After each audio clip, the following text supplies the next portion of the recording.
This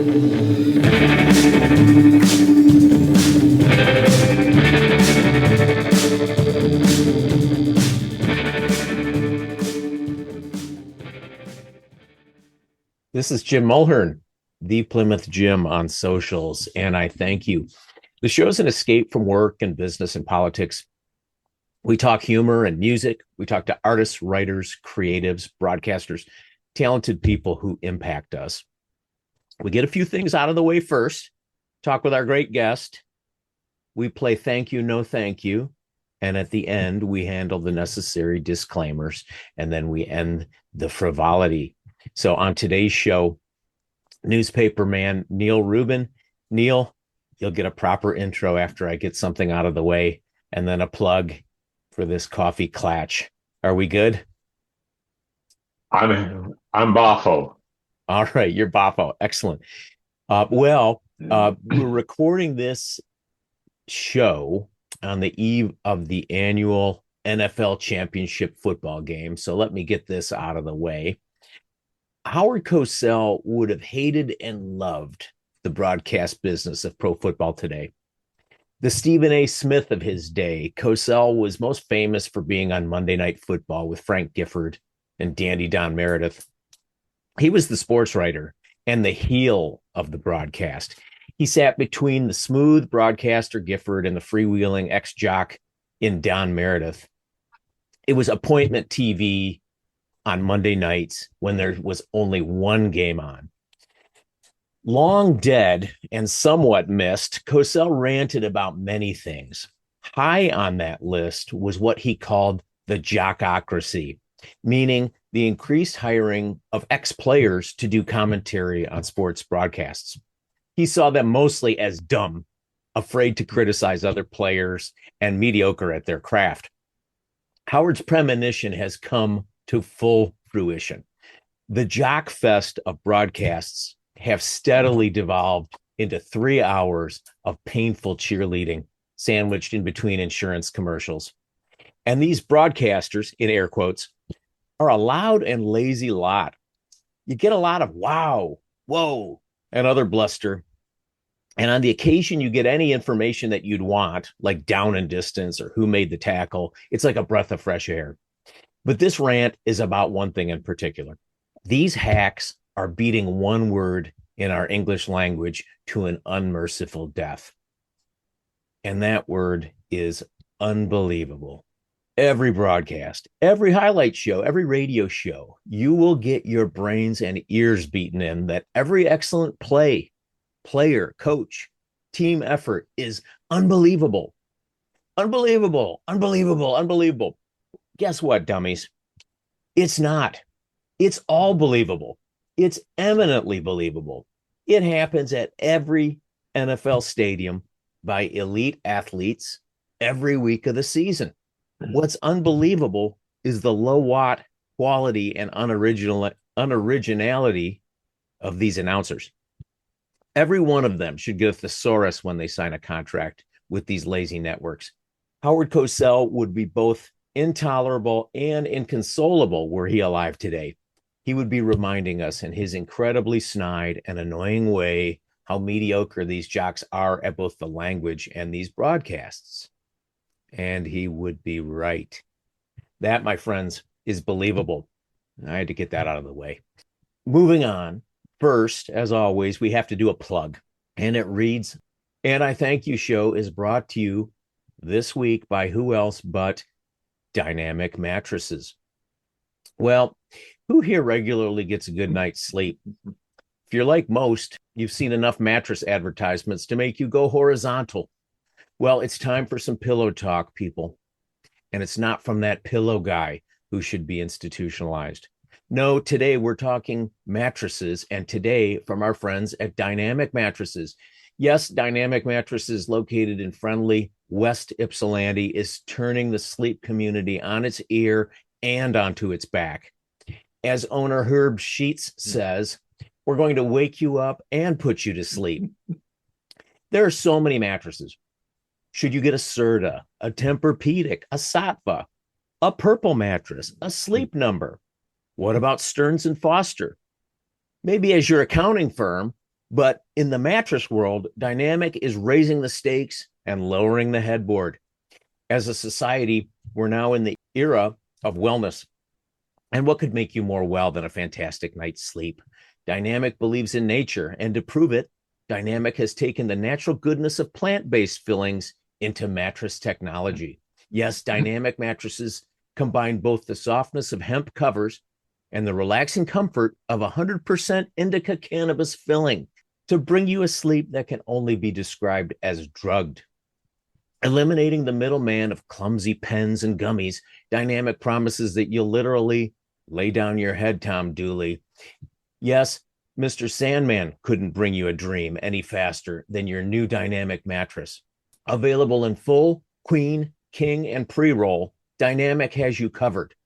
You'll love your solid sleep and you'll wake up rested and possibly hungry. And not only that, as a bonus, when the mattress reaches its normal lifespan, you'll invite your friends over to burn it in effigy, in a relaxed tribute to the gods of sleep and possibly also to the mothers of invention. Dynamic mattresses can be found at select pop-up stores adjacent to Dead and Company tour stops and direct at sleepdispensary.com. Dynamic mattresses should not be used as a rolling vehicle. Smoking in bed is never a good idea, and in this case is redundant. Proof of 21 years old is required to purchase Dynamic mattresses, and side effects may include drowsiness, increased drowsiness, and increased appetite. Pets may or may not perform well after their Dynamic rest, and Dynamic is not responsible for pet surprises of the urinary tract variety. And finally, Dynamic Mattresses is a proud division of Dynamic Industries. Say what you will, it's Dynamic. And I thank you. Now, on to the show. My God. Thank you for sitting through that, Neal Rubin. Neal Rubin, my guest today, is of the Detroit Free Press. And Neal is a reporter. Neal is a journalist. Neal is a longtime great feature writer in our fine state of Michigan. Detroiters and Michiganders know Neal's byline promises a read that is unlike any other. And a great writer takes you around and takes you inside of the subject. And Neal does this all the time with wit and with soul. It's my pleasure to welcome you to And I Thank You, Neal Rubin. Welcome. Why, thank you. It's good to be here. I should point out that technically I'm a columnist, which allows me to get away with a lot of things and helps imbue what I write, I think, with flair and point of view. Um, and And in case this should come up, I don't know, in my obit or something, in high school, I would sometimes do public address announcements yes. in the voice of Howard Cosell. Oh, it's so funny. You know, as we mature, there are I there are so many people who don't know who he is. The a whole younger generation who doesn't. So that's awesome. Love Yeah, it's that. one of those impressions that has not worn well. I could do the world's best Howard Cosell, and about 75% of the population of the US would say, huh? I think it's that, and I think it was the I don't know. I think it might have been the ignominious way that he exited the sports journalism uh, business. You know, when he made an inappropriate comment, and I think a lot of people remember that. And but boy, he was a force of nature back in the day. In He a was different time. when there were surveys, he was frequently voted the least liked sportscaster in America, but in the same surveys, he would also be voted best liked. Isn't that You can't interesting? ask for more than that if you're a broadcaster. Well, now that you say that, I remember, I think it was his tagline that he used to say. I didn't he used to say, I tell it like it is. Was it? Absolutely. Yeah. Yeah. It's you, I mentioned him and Stephen A. Smith in the same breath, because I think they're Stephen A. Smith is would probably tell you that he's cut from the same cloth, I think, or tries to be that that informed provocateur, Mhm. in the sports world. But well, can you do your imitation? It's been so long that I'm afraid I wouldn't do it justice. 'Cause I mean, I haven't trotted it out in probably 40 years. I won't put you on the spot. Well, let me Um, see if it comes to me at some point, and I'll just lapse into it here in the yes, middle of the podcast unexpectedly. perfect, perfect. So, if Neal, if I'm to believe your wiki, you started in California, you matriculated to Northern Colorado before we got to begin to read you in Michigan. Um, where in California? Talk a bit about where you came from. Sure, I grew up in Southern California, Orange County, back when there were actually orange groves in Orange Hmm, County. We had an orange grove over our back fence. And we moved to Colorado when I was a junior in high school. You can imagine how pleased I was about that move and how pleasant I was to be with in the car all the way to suburban Denver. I'm I sure. was not a fan. It turned out to be a great move. Right. Did finished high school, went to college in Colorado, and I was fortunate. A lot of college grads, it's sort of this almost universal, this panic mode where it's, oh my God, I'm about to graduate or I just graduated. Now what the heck am I going to do? Where am I Yeah, going to find my first job? I already had that. I was a sports writer when I got into newspapers, and I got my first full-time sports writing job my last year of college okay. at a very good daily in Greeley, Colorado, where I went to the University of Northern Colorado. I've been unbelievably lucky. Um, I think the only job I ever applied for was the Detroit Free Press when I came from Las Vegas, and otherwise, I just keep stumbling into things or people keep reaching out to me. It's pretty obnoxious, so I don't mention it very often because, you know, Yeah, I think I hear you, but I think also, your talent has something to do with that, right? It's that notion of, that you've been fortunate, but you've also been very good at what you do, and it's amazing where life takes you, right? Took you to Detroit. absolutely. Yeah, Yes. Yes. And of I all was a places. geography minor, so I could have found Detroit on a map, but it never occurred to me that I would wind up, you know, building a life in Detroit, calling it absolutely home. I always thought of myself as migrant labor. I went from Colorado to Las Vegas and then okay on to Detroit, and you just kind of follow the jobs. But I liked it here from day one. And, I've had a couple of interviews other places over the years and turned them down. I like it here. Well, and for somebody, and I don't know back in the day, but for somebody who is in journalism or media, Detroit's a major market, and people think what they think about it, but I'm just curious, when the opportunity opened up, what was your if you can remember back, what was your thinking about moving to Detroit? Well, there was a bit of geographic ignorance involved. Okay. Again, I'm, working in Las Vegas. I had been a sports writer for 4.5 years, and then I moved to the other Las Vegas paper as a feature writer.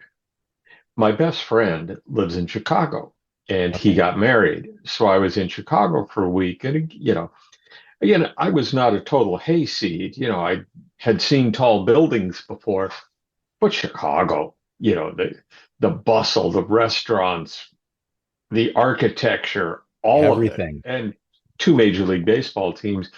So I was in Chicago for a week and absolutely fell in love with it. Got back to Las Vegas, immediately fired off, a resume and some clips to the two Chicago papers.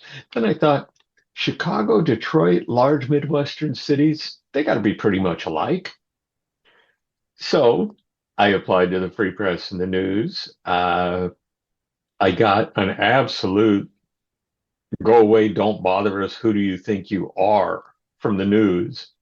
Oh, Uh, interesting. and yeah, but got an encouraging response from the Free Press that I followed up a few months later. And 40 short years later, here we are with, of course, a 22-year interlude in the middle at the Detroit News, which once told me to get lost. Right. Oh man. So when you came, were you hired in as a sports writer or a general reporter, or what was that like? I was a feature writer, and Okay. I was hired into what was then the Way We Live section of the Okay. Free Press, which Yep. was this big, robust section full of interesting people doing interesting things. It was huge fun, great place to be. And I was 28. I was just shy of 29 when I got here. And I What year was would that have the been?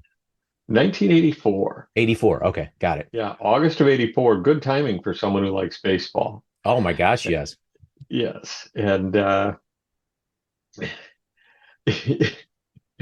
I was the only unmarried male in a department mostly full of married women who all took a deep vested interest in my social life. Oh, that's So great. that was interesting. At the time, there were personal ads in the paper. Now, of course, that stuff's all online, but there were personal ads in the paper. There was even a glossy publication. I don't remember the name of it, Sincere Singles or something like this. And women in the department would circle what they thought were likely prospects and leave them on my desk. Wow. I That's awesome. appreciated the thought. Yes. Yeah. Oh my gosh. I um I delivered the Free Press as a kid, and it, I remember the way we live. I remember, you would fold the papers, right, and put them in your Right. bag and put them, sling it onto your bike, and then you'd go. And gosh, those were great days. Now I was a little bit older in the 84. I would be graduating high school back then. But for people who don't know, who aren't Detroiters, 84 was the year the Tigers had an incredible, what did they start? 35-4 or something like that? 35 and 35 and 5, I believe, but 35 who's and 5, counting? yes. And went on their way to win the World Series with the incredible team. So, oh yeah, that was quite a year in Detroit for sports. Um, and but you were doing the way we live. So I was, who but were it, some it was who were some of the contemporary columnists, the Bob Talberts, or who were the big heavy hitters of that day in the Freep? well, Bob Talbert was on the back page Okay. of the paper. You'd read the front page and you had all 5 or 6 sections of the paper in your hand. You'd read the front page and then Yep. you'd flip the whole thing over. And on the back page was Bob Talbert and Names and Faces. And Jim Fitzgerald Yep. he was a classic. He was an absolute riot. And this is a trifle off point, but we'll get back to the other columnists. Jim Fitzgerald and his wife used to play sort of full contact Wheel of Fortune. They would watch Wheel of Fortune together every night, and it was very competitive. Well, one day in the I don't know, it was probably the late '80s. I was in uh, I was in Battle Creek, I think, on a story and checked into a hotel. And there at the time, well, in Detroit, it was Jeopardy at 7, Wheel Yeah, of Fortune at 7:30, absolutely. which is now reversed. But in Battle Creek, it was Wheel of Fortune first and then Jeopardy. Well, I realized what a bonanza this was. I watched Wheel of Fortune. wrote down all the answers, all the puzzles, and then called Jim Fitzgerald at like 7:28 and gave him the entire rundown of what he and his wife were about to see on TV. I don't Oh, think he ever told her. that is I think brutal. Oh, did their marriage survive? it seemed to have, Oh, good, yes. good, good. Yes, and Jim was an interesting guy. He was a really entertaining columnist. He was funny in print, which not many of us can do. I mean, it's one thing to be funny in your living room, Right. which is different from being funny on stage at a comedy club, but both of those things are different from being funny in print. And I think one of the reasons I've fallen into jobs over the years is I can be pretty funny in print. Yes. Or at least funnier than people expect. And sometimes that's all you need. Um, but anyway, Jim was terrific, and then he retired and went home to Lapeer. And every now and again, the paper would call him and say, "I remember when George Romney died," or when something like that happened, and they'd call him up and say, "Hey, Jim, you knew George Romney. Do you want to write about it?" And he'd say, "No, I don't do that anymore." That's Not funny. everybody can, yeah, not everyone can cut the cord, but once Jim was out, he was out. Nikki McWhorter was The Way We Live columnist Yes, I back remember then. her. Yep. And I think Nikki had had a heyday where she was, valuable and trend-setting and a woman's voice in the lifestyle section, tackling some issues. By the time I got there, at least to me, she was kind of phoning it in. Mm, Um, you know, but anyway, I I don't need to trash somebody who hasn't been in print for 30 years. I should just right? move on. But anyway, she had been great and was still very popular. And she figured out that if every now and again, you could write about what you saw at your living room window, and then every now and again you write something about, all fishermen are idiots or everyone who owns an RV is a bum, and you get lots of mail. And management would say, "Boy, that Nikki, they might not always agree with her, but they sure react." Well, it kept her going for a few extra years. Isn't that Um, interesting? She pushed yeah, buttons. yes, but I think she knew what she was doing pre-internet, Huh. basically. But it was a very internet sort of tactic. Um, Mike Downey was our lead sports columnist. Oh, terrific. Yes, he was just great. And Um, sadly, I went to his memorial service a few months ago. Um, Yeah. We've uh, lost a couple good mics of late, who were legendary, Freep writers. Mike Duffy. Um, yes, my gosh. The, I think both of those guys, Downey was different. Um, he he had a he was funny, but he also was a also could be a tough critic. Um, and um, I was sad to see Mike. I was sad to see his passing, and I was sad to see Mike Duffy's passing. And I thought, yes, gosh, those guys were they were appointment reading. I think in the day because I think they to your point about being able to be engaging in how you write, whether that's being funny or whether it's being pointed or whether it's being opinionated or whatever it is. Um, boy, you miss that now, I think. And I'm not trying to be nostalgic for the old days, but you can I think I can count on one hand, who I would consider appointment reading these days and in print.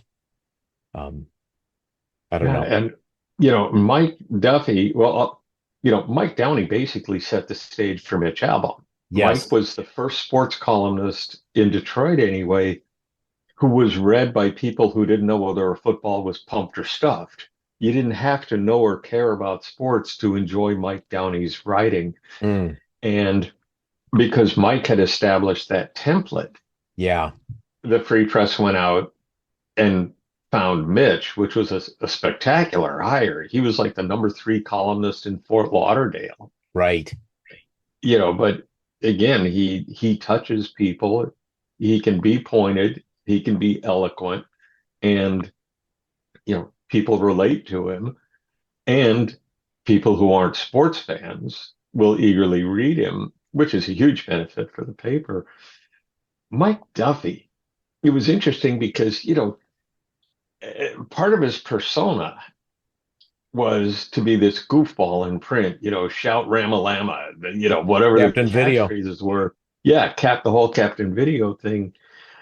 And it was hugely entertaining, but he was also a really smart, prescient TV reviewer. Um, there were a couple of shows. He was early in on The Sopranos.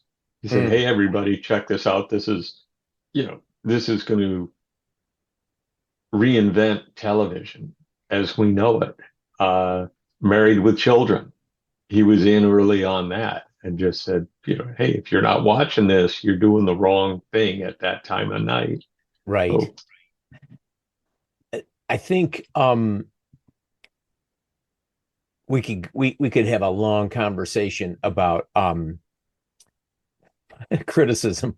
We go into Marshall McLuhan, but I think what was so respectable about a guy like Duffy, just what you said, Neal, which is um, he was a guy who was such an adroit writer, and when you would run into a drama or a comedy that had, like Sopranos, that had spectacular writing, um, you know of what you critique or speak, right? Um, and you could smell a turd too, right? And Duffy was so good about that too. I mean, it was just like, and anyway, it's like pornography, right? You know it when you see it. He always spotted the shows that had brilliant writing. I think Hill Street Blues, things like that, that were yes. just, that were genius TV writing at the time. And, it was great to get led to those things in the day, by somebody who knew what they were doing and knew what they were writing about. It was fun. Um, Gosh. Um, yeah, one other thing, you were speaking about how Downey came in and laid that template for a Mitch album to come in. And I think Mitch has very much become less of a sports writer. And I think part of it is, as you get older too, I think your interests change, and I think your focus probably gets wider. He's lived a lot of life and he's written a lot of books and he's done a lot of things. But um, I was, I think I thought of Downey as more of a sports writer than I think of Mitch as a sports writer. Maybe that's just me. What do you think about that? Well, I think that's legit, especially since in Detroit, that's all Mike was. Like you said, Mitch has been other things, and his biggest presence now is a Sunday column Mm-hmm. that's not sports. Right. Um, Mike moved on from here to the LA. Mike Downey moved on to the LA Times, where he wrote sports for a while, and then wrote a Cityside column. And so in LA, they knew him as more than a sports writer. And then he retired young. And then the Chicago Tribune had been trying to hire him for decades and finally threw enough money at him and made it sound like enough fun that he went back and wrote sports again for the Chicago Tribune in Right. his Mike Downey way, where he's more interested in people than in box scores, and then retired again. Um, this is somewhat off point, but I love telling this story.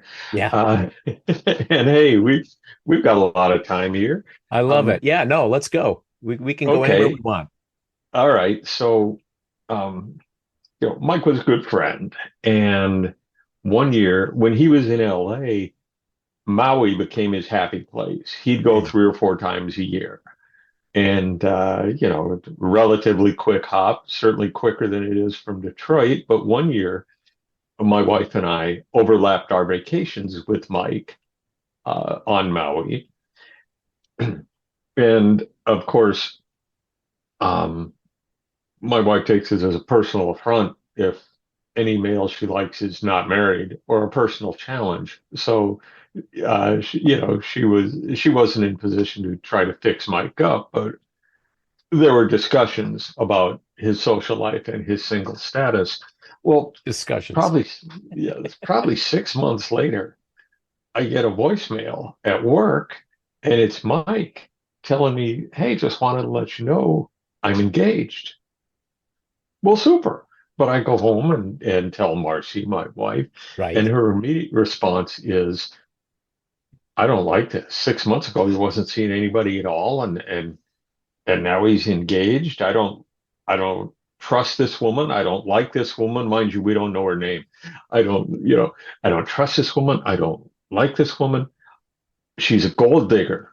All she wants is his money and his name." Oh boy. Okay. Well, a week or so later, another phone call. He's now married, and he writes a column about it that was absolutely one of the best columns I've ever read by anybody.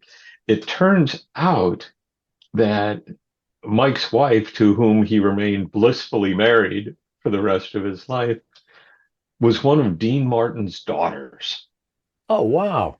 Yeah. So, in a sense, and she used to sing backup for her dad. She played some lounges on her own in Las Vegas and places like that. Yep. But she also sang backup for her dad, Dean. And you might remember Dean was always Dean Martin and the Gold Diggers. That was the name for his backup group. So, That's right. in it, I'd forgotten yes, about that. inadvertently, my wife was right. Oh Gail my was, God. in fact, a gold digger. She, I would say your wife was prescient. Yes, Oh my yes. gosh, that is hilarious. Wow. Well, so oh my gosh, so many questions. We won't go down the Dean Martin rabbit hole. That'll take us places where we don't necessarily want to go.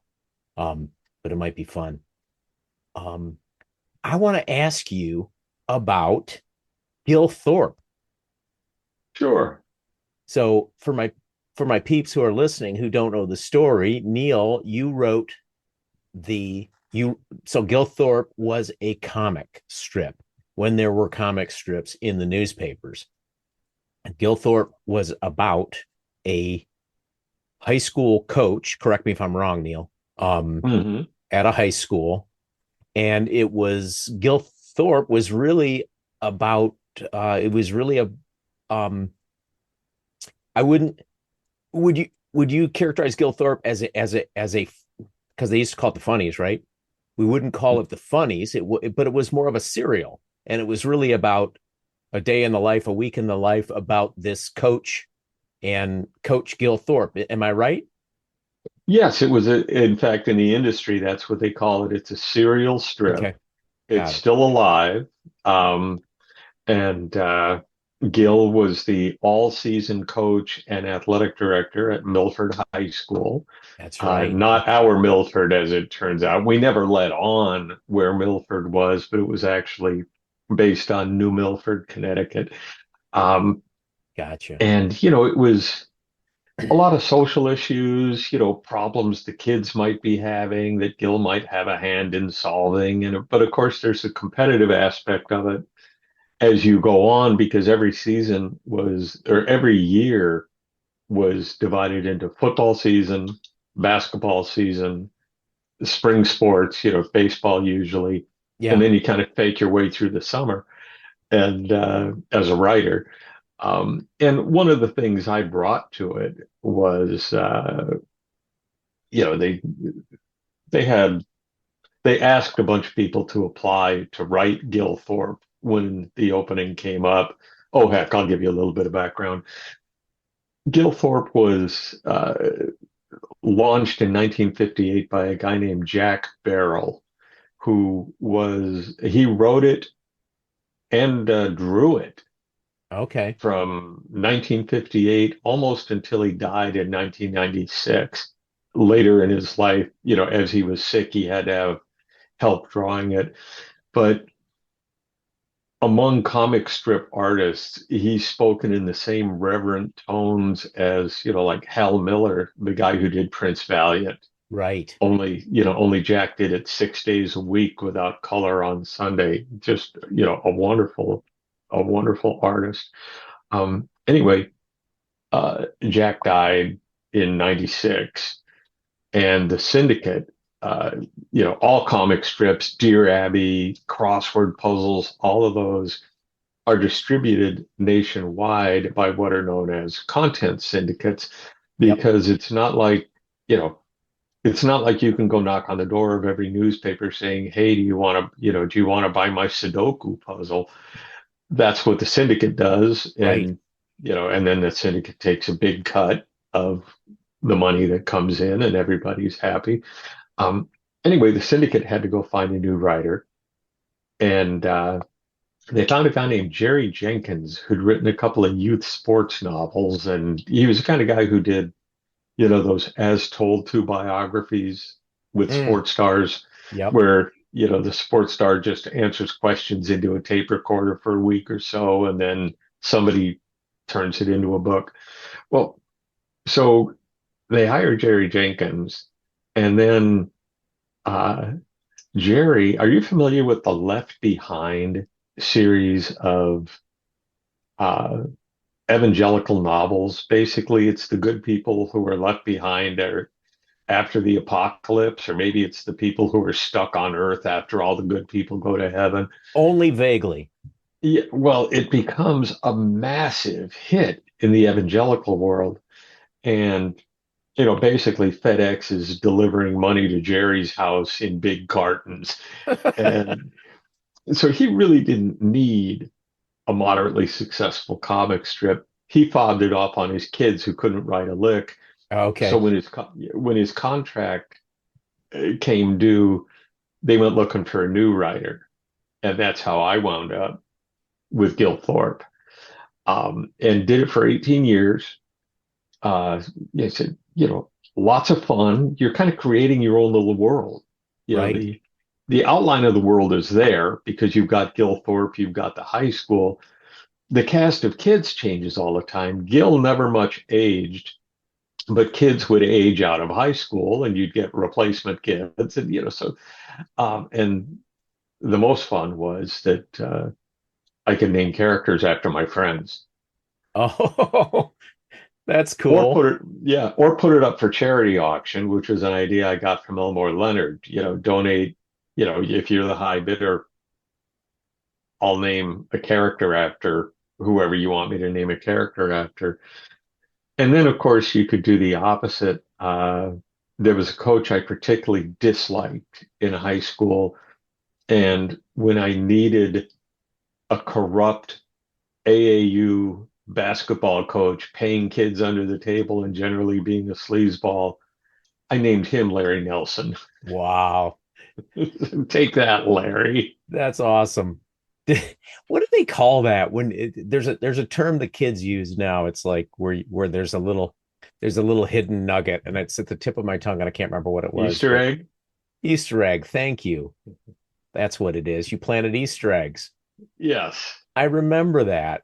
That's such a cool thing that whole thing. Like, when you were talking about your predecessor or these previous people who wrote these comics, and then it was time to pass it on.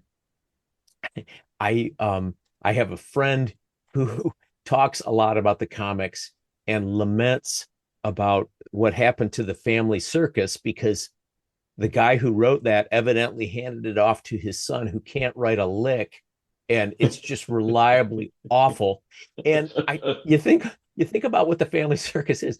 It was one cartoon. It wasn't like a strip of, a storyboard of, six or eight things that are happening that made up what the strip was for that week. It was one picture of one of the kids saying something pithy or funny, and you'd have to be really good to make that reliably good a lot. Like really, you're writing one or two lines, rather than a serial, and it was meant to be funny. But evidently, the kid of the family circus, Bill, somebody, um, is mailing it in.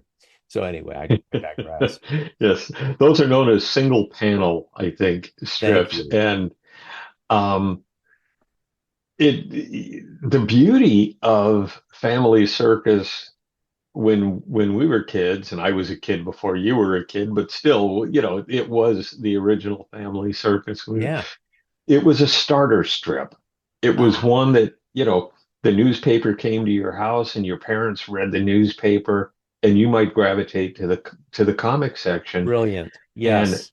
that was a strip Yep. that would rope kids in. They Yep. identified with it. It wasn't so sophisticated that they didn't get it. And the hope, I think, was that you start them out reading the comics, and before too long, you snared them, and they're reading the whole paper. Neal, I think you're saying that it's a gateway drug. Yes, exactly. Oh That and man. sports sections. So when did you stop writing Gil Thorpe? 2022. Yeah, I think I did it from 2004 to 2022. Um, Part of it was that the news had hired me away from the Free Press in 2000. The Free Press lured me back Mm-hmm. in 2022, and I wanted to devote, all my attention work-wise Yes. to this column. Also, after 18 years, I was running out of ideas. Sure. I Yeah. mean, I Naturally. had done some social issues, had done some funny stuff, but I was just really scraping for what the heck am I going to do with this cast of characters? And Yeah. it was just time to wander away and hand it off to someone else. Well, I see that. And so that handoff benefited all the readers of the Freep as you went off to the Freep and started doing some really so many your column, your Sunday column, and I'm still a dinosaur who gets the printed, Sunday paper. So, I go right to section A and read your column and read Mike Elrick's column. And it's just great. And you never know what you're gonna get, but it always sucks you in. It's often really, really funny. You're the one that you're doing on the Sheets company trying to put in put in these convenience stores it was great because it gave us the who, what, why, and where, and all of that, but it was so funny in certain parts. I was loving that. So kudos to you. Why, thank you. And now um, readers have decided, and I'm grateful for this. I want readers to think of me as someone they can reach out to, someone they can commiserate with, and a lot of great ideas come from readers. But I've now become, in their mind, the Sheets correspondent. Oh, I've heard that's from, great. like Sheets is trying to build now in Royal Oak, at 14 Mile and Coolidge, Oh for boy, anybody who's familiar with that area. I am. And Royal Oak Ganders are not pleased about this, at least the ones who've contacted me are not. And so, apparently I'm going to be the clearinghouse for Wow. Sheets objections. And what's interesting is that, the one they proposed in Farmington Hills is, a mile from my house. And part of me likes the convenience of having 24-hour gasoline and hot sandwiches, Sure. you know, it, if I'm hungry at 2 a.m., I like knowing there's somebody there who's going to feed me.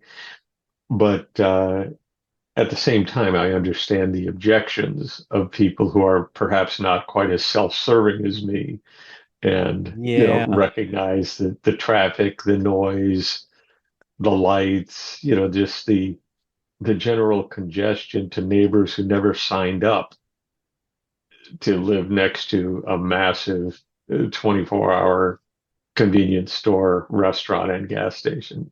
Yeah, I think yeah, that's an interesting one. So would it be appropriate to say in Royal Oak that the sheets has hit the fan? Yes, Thank yes, you. and Sheets loves that sort of pun, by the way. Do they Yeah, I really? don't think they won't quite use that one, but yes, Oh my yes, God. they would applaud. Well, I think the idea of 24-hour hot sandwiches is uh better than the reality of 24-hour hot sandwiches, but that's an editorial comment on my part. Hey, Neal, I want to play our little game that we do in this show called Thank You or No Thank You. And I just throw random things at you. And you don't even have you can pass or you can comment. You can say thank you or no thank you and move right on. And I and this is just these are just random because there's so much we could talk about. But this is where we can have some fun and shoot the proverbial sheets here. Um, so all right. So I'm going to start with your permission. Thank you or no thank you, Mort Krim. Oh, thank you. A terrific guy, voice of God, and had a sense Yes. of humor about it. Um, he is still active on social media, retired in Florida in his late 80s, and it wasn't until a year or two ago that he gave up his pilot's license. Oh wow.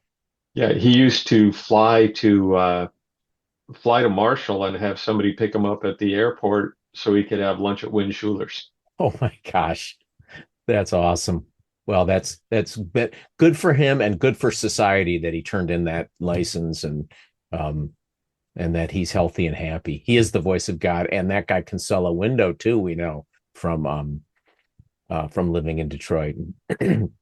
um thank you or no thank you, Scott Adams.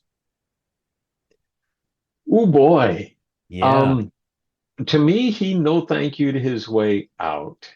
Yeah. Uh, and it's Did you funny know him? because no, Okay. no, I did not know him. Enjoyed Dilbert, but he just sort of self-immolated Boy. and Yeah. kind of was antagonistic on purpose to the people who employed him, and they said we can do without you. Yeah. I think the comic strip still exists. I'm sure there are some papers that are still carrying it, but he really torpedoed an extremely prosperous career. Boy, did he ever. Okay. Thank you, no thank you, Louis Pizza. This is embarrassing. I'm a fan I'm a fan of Buddies. I'm a Yes. fan of some of the other, uh, the other pizza restaurants that have grown from the Buddies tree, including Cloverleaf in Yep. East Point, which is Hmm. just wonderful. Yep. I've never been to Louis. You should go and you won't be surprised about any of it. Um, but it's terrific. And you know, you it is very much from that tree of buddies as Louis and Gus, I guess, toiled in that Buddy's Pizza Kitchen low Hmm. back in the day. And he was a character, and I won't go into it, but I knew Louis a little bit before he passed. And what a great it's a great place. You need to go there at least once. It's just to take it in Hazel Park. Absolutely. Yep. Heck, let's Okay. both go. Let's go together. All right, let's go. It's a date. Thank you, no thank you, Iggy Pop. Thank you. Thank you for Iggy Pop. I was not here for the heyday of Iggy and the Stooges, but I think he's clearly an important figure in rock and roll. He's somebody we can claim. And, he was just this scrawny drummer who became Iggy Pop, and there's a lot to be said for that. And without going too deep, he's one of these guys too because of what he looked like and because of the Stooges sound. And so fast forward to the last 20 years where he lives in France, and he's just a scholar on art and music, and he's this incredibly well-read punk. He's just he's an artist, and yeah, so an interesting chap. I wasn't sure where you came down on him. I'm glad you said thank you, Iggy. um Thank you, no thank you. uh I got a whole list here. Oh, please do. This is huge fun. So, Excellent. All right, well, let's go. Thank you, no thank you, Tony Romo. um, he's getting into the no thank you realm. Some may notice my house phone is ringing. I'm trying to hang it up. That's always good for a for a Maybe podcast. somebody's selling you Little ringing windows. phone. Yeah. Yeah, Mort, how you been? Um, I think, early on, Tony Romo was kind of a revelation. He was a pretty good broadcaster for a former quarterback, and he had a knack for actually, predicting what was going to happen on the next play or the next series and having it come true. But the last few times I've listened to a broadcast he's on and really paid attention, uh, there's some windbagging going on there. So the potential is there for Tony Romo to become the good side of Tony Romo again, but I think quality control needs to get involved. How about you? How do you sit on Tony Romo? I am 100, as the kids say these days, 100%. I'm in complete agreement with you. Um, he was a revelation because he would call the plays before they would happen, or he would tell you Mhm. what they were doing. And now it's execrable. Sorry, it's I have to mute the TV, and he's not alone in that. Gosh, I want to hear. I want to learn something from the broadcast, and I don't Mhm. learn anything from him. And it's a lot of platitudes, and it's a lot of things. And I think we're all guilty because we're not guilty, but we live in a time where information is so accessible.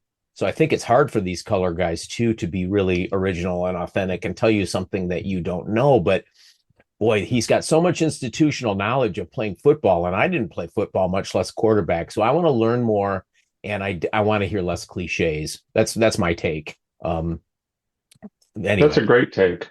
yeah. Um, Thank you, no thank you, Bates Burgers. I'm uh, I'm a thank you on sliders in general. Okay. Um, I did not grow up with them. We didn't have uh, Bates or any of the slider chains Yeah, or White Castle. individual slider. White Castle, I couldn't come up with the name there. Yep. But I went to college with at Northern Colorado, um, which is sort of a cross between EMU and CMU. It's prettier than CMU, but more broad based than EMU. Basically, Northern Colorado and EMU both started out as teachers' colleges and Yeah. grew up. Yeah. They were normal schools, in fact. That was the term back then. Well, Normal schools. Yeah. we have, for among out of states, boy, this is a long, windbaggy answer to a simple question, but um, out of state students, we had the most out of state students from California, the second most from Illinois.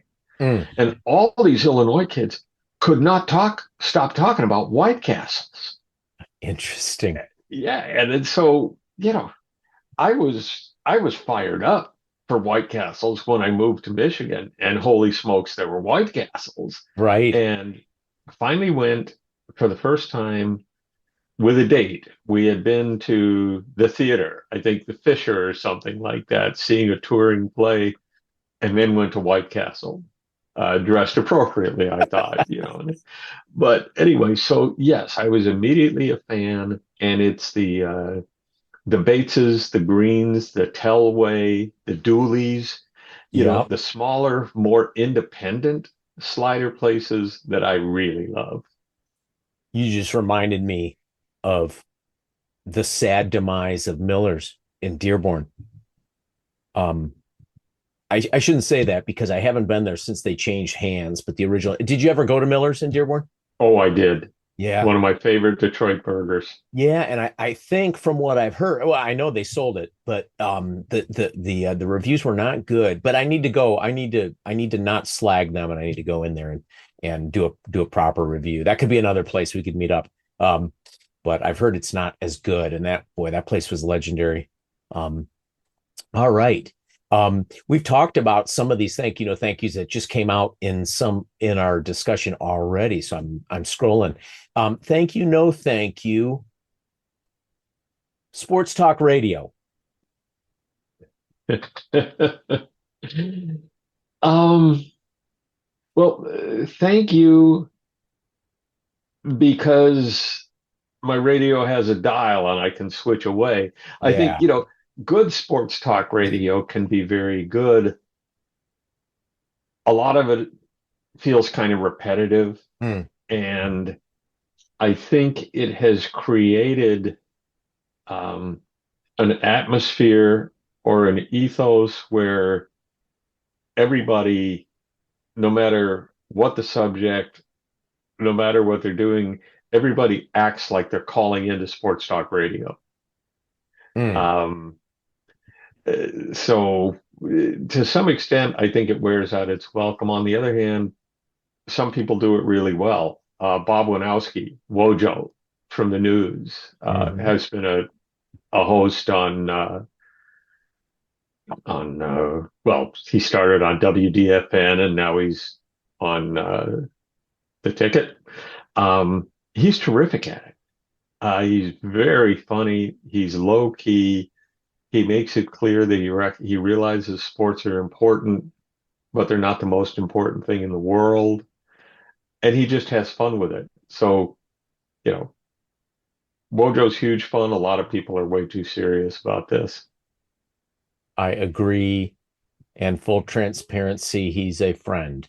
So that Good. he does a good job.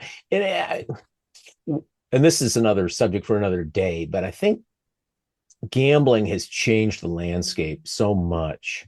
And fantasy sports too. I think it's really altered the perspective of many of what we would many fans, right? They're Mhm. when there's money on the line, it changes everything. And so I think that's one thing I don't love about the current sports landscape. But boy, it's a great time to be a Detroiter, for sports right now.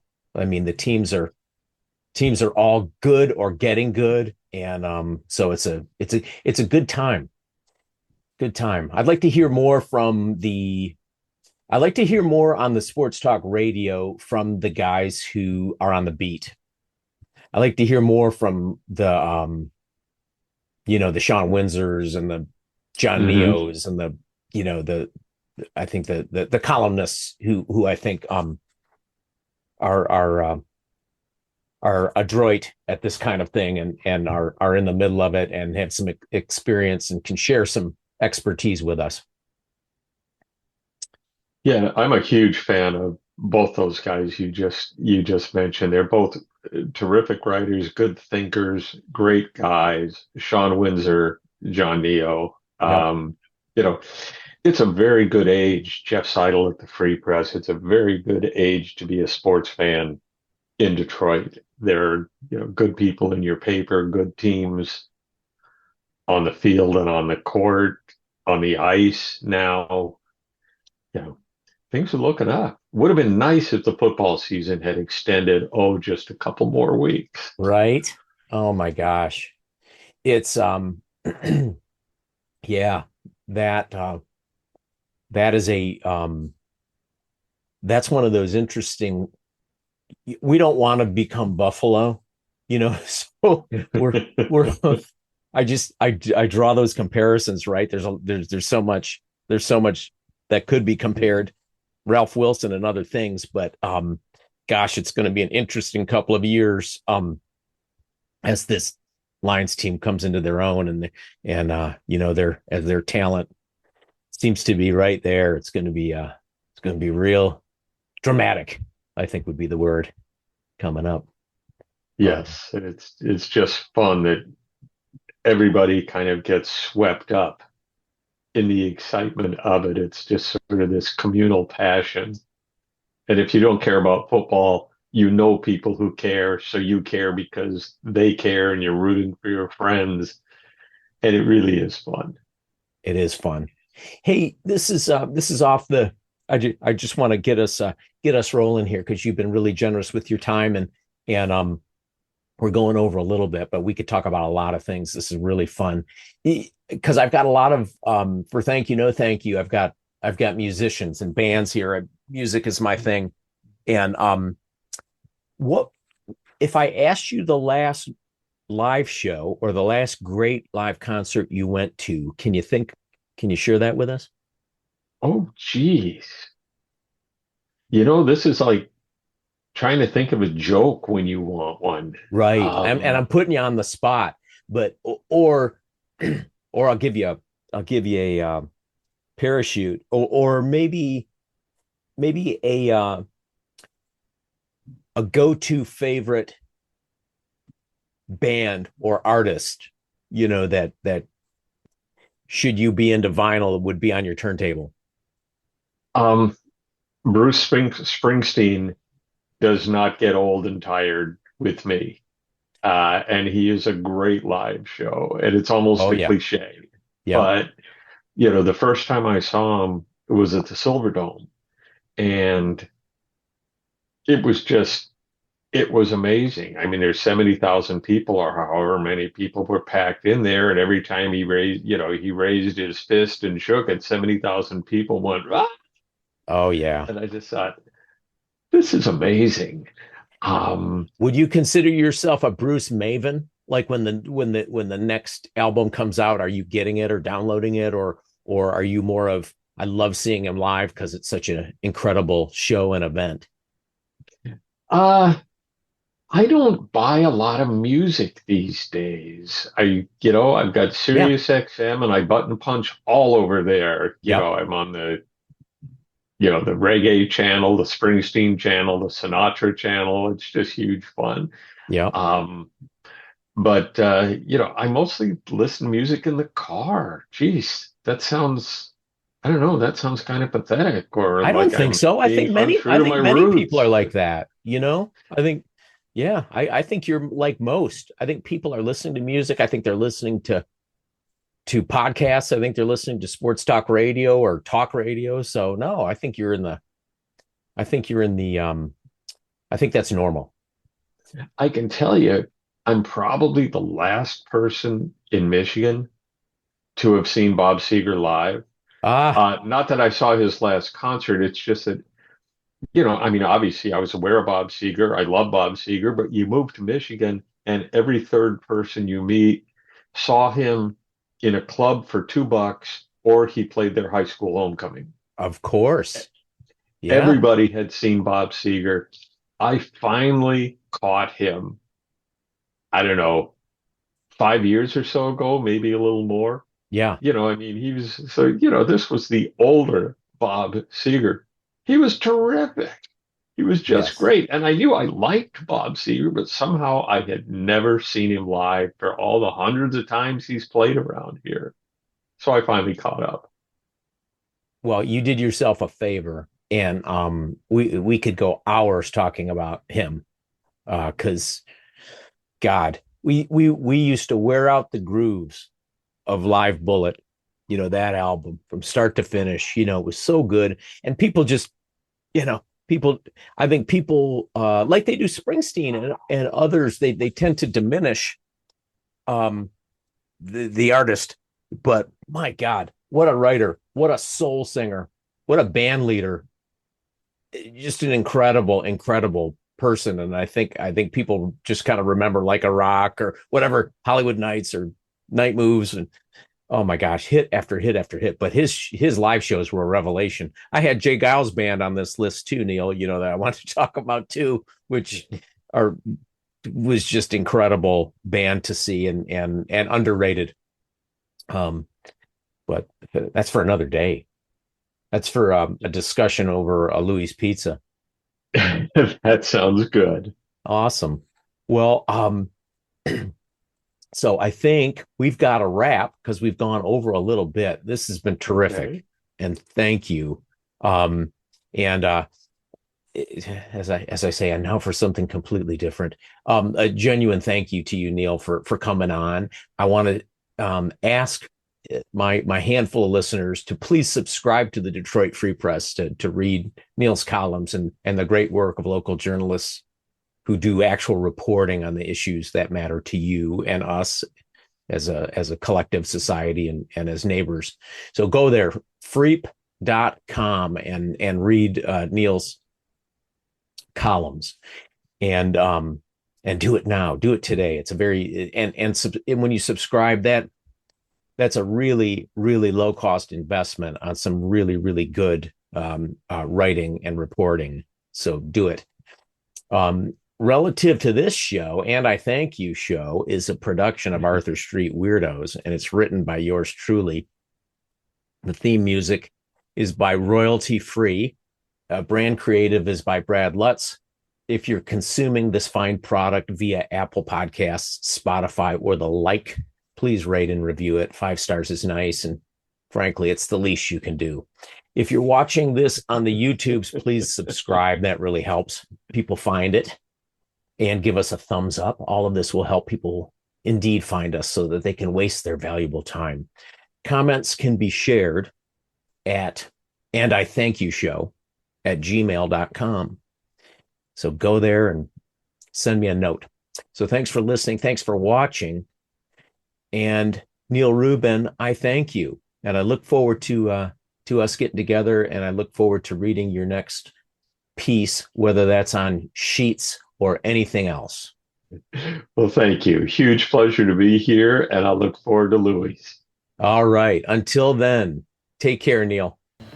Bye-bye.